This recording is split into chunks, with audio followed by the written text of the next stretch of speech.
नवी दिल्लीमध्ये आज बैठकांचा दिवस। पंतप्रधान नरेंद्र मोदींच्या अध्यक्षतेखाली सकाळी 11 वाजता सीसीएसची बैठक। पहलगाम हल्ल्यानंतर प्रथमच सीसीएसची बैठक। आज कॅबिनेट ऑन पॉलिटिकल अफेअर्सची बैठक। पाकिस्तानबाबत महत्त्वाच्या निर्णयावर चर्चेची शक्यता। पहलगाम हल्ल्याचा बदला घेण्याकरता पंतप्रधान नरेंद्र मोदींची सैन्याला खुली सूट।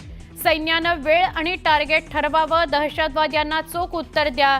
उच्चस्तरीय बैठकीत मोदींच्या सूचना।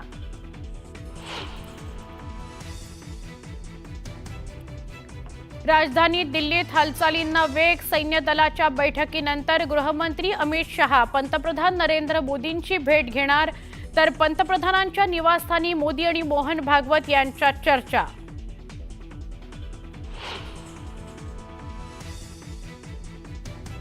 मंत्री राधाकृष्ण विखे विरोधात फसवणुकीचा गुन्हा दाखल। शेतकऱ्यांच्या नावे बोगस कर्ज घेत स्वतःच्या हिताकरता ते पैसे वापरले असा आरोप। बाळासाहेब केरुनाथ विखे पाटील यांनी केली तक्रार।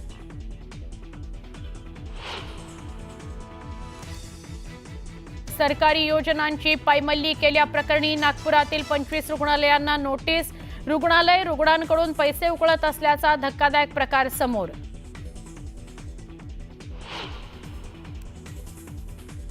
नागपूरमध्ये 2 अल्पवयीन मुलींचे विवाह रोखण्यात प्रशासनाला यश। काटोल तालुक्यातील डोंगरगाव आणि कन्हान इथं बाल संरक्षण पथकाची कारवाई।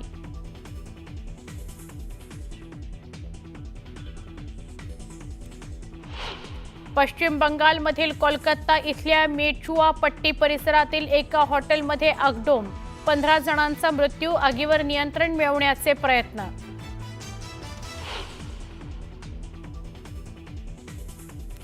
मराठमोळे बी.आर. गवई होणार सर्वोच्च न्यायालयाचे सरन्यायाधीश।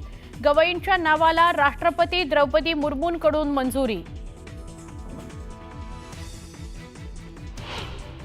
3.5 मुहूर्तांपैकी एक असलेल्या अक्षय तृतीयेच्या मुहूर्तावर सराफा बाजारात उत्साह। सोनं लाखांच्या टप्प्यात असलं तरी ग्राहकांची सोनं खरेदीला पसंती।